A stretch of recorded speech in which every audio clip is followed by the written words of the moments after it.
Good evening. There have been angry scenes as South Australians got a chance to voice their concerns about the Royal Commission's findings to make the state a dumping ground for the world's nuclear waste.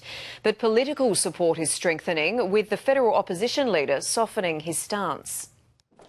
In Adelaide, the man who could be our next PM today softening his stance on a high-level radioactive dump being built in SA. I am interested in economic opportunities for this nation. We've got to make sure that the numbers stack up.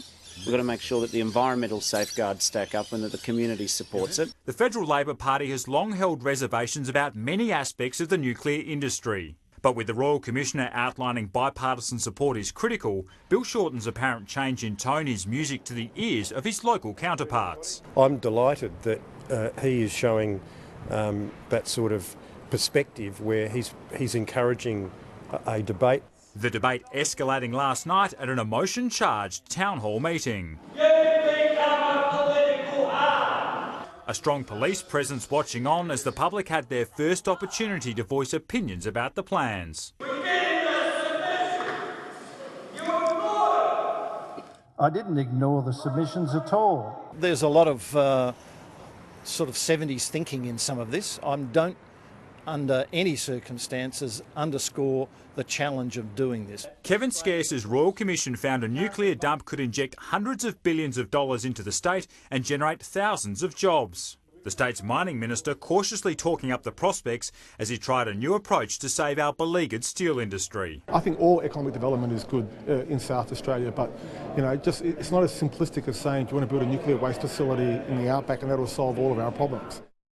And state political reporter Rory McLaren joins us now in the studio. Rory, has there been any response from the federal government about plans to build the nuclear waste dump in South Australia? Yeah, well, Kate, the Federal Resources Minister says there is economic merit in storing waste and myths about the process need clearing up. Josh Frydenberg added if South Australians and the state government want to go down the path of bringing in high-level waste, then it would be a brave federal government to stand in the way. But like many politicians, Brenton and Kate, the plans, he says, must have the backing of the community before proceeding. All right, Rory, thank you. And residents in the state's north, where a nuclear dump could be located, also had their chance to speak out today. Jared Brevy is at Port Augusta. And Jared, how have the findings been received there? Brenton, the findings have been received with caution, but the second public meeting of the day has just got underway here at the Institute Hall at Port Augusta. This is a region which has been hit hard by job losses at Alinta's Lee Creek coal mine and also job losses at the local power station here. So any new industry does create a lot of interest. The first public meeting of the day was held in Port Pirie. It was a fiery meeting. Port Pirie is no stranger to industry, but also has an often forgotten about nuclear past.